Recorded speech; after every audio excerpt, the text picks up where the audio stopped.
Hello friends, welcome back to my channel everything in it. నేనైతే ఈ ఛానల్లో celebrity daily life updates అయితే చెప్తూ ఉంటాను. మీరు కూడా అయితే తెలుసుకోవాలంటే ఛానల్ అయితే సబ్స్క్రైబ్ చేసుకోండి. మరి ఇవాళ మన సెలబ్రిటీ ఎవరంటే పివి సింధు గారు. మనందరికీ సుపరిచితం. తన గురించి స్పెషల్గా చెప్పక్కర్లేదు. అయినా తను ఒక బ్యాడ్మింటన్. ఆమె ఆటకనైతే మంచిగా ఫ్యాన్స్ ఫాలోయింగ్ కూడా అయితే ఉంది. అయితే బర్త్డే అంటే ప్రతి ఒక్కరి లైఫ్లో చాలా స్పెషల్ కదా. అలాగే పివి సింధు గారి లైఫ్లో కూడా చాలా స్పెషల్ అట. చిన్నప్పటి నుంచి వాళ్ళ పేరెంట్స్ తనకైతే ఒక సర్ప్రైజింగ్గా ప్రతి బర్త్డేనైతే జరుపుతూ వస్తున్నారట. అయితే మ్యారేజ్ తర్వాత కూడా ఇది కంటిన్యూ అవుతూ చాలా ఆనందంగా ఉందని చెప్పని అయితే సోషల్ మీడియా వేదిక ద్వారా కొన్ని మూమెంట్స్ అయితే షేర్ చేశారు.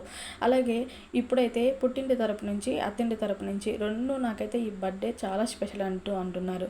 అయితే తనకైతే 30 వెళ్ళిపోయి 31 అయితే పెడుతుంది. సో ఈ 31st బర్త్డే చాలా స్పెషల్ అట. అయితే ఈ బర్త్డే కాను తన భర్త దత్త వెంకట్ అయితే దగ్గర అయితే లేరంట.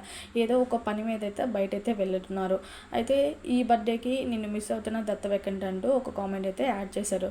అలాగే తన పిన్నమ్మలు, బాబాయిలు, ఇంకా అమ్మ తరపు వాళ్ళు, అత్త తరపు వాళ్ళు అందరూ అయితే ఈ బర్త్డేని కలిపి దత్త వెంకట్ లేకపోయినా మంచిగా అయితే సెలబ్రేట్ అయితే చేశారంట. సో దత్త వెంకట్ లేని ఫీలింగ్ అయితే ఇట్లా అయితే వాళ్ళందరూ అయితే అది అయితే మెమొరబుల్గా అయితే జరపడం చాలా ఆనందంగా ఉందంటూ సోషల్ మీడియా వేదికతో అయితే పివి సింధు గారు అయితే తెలియజేశారు.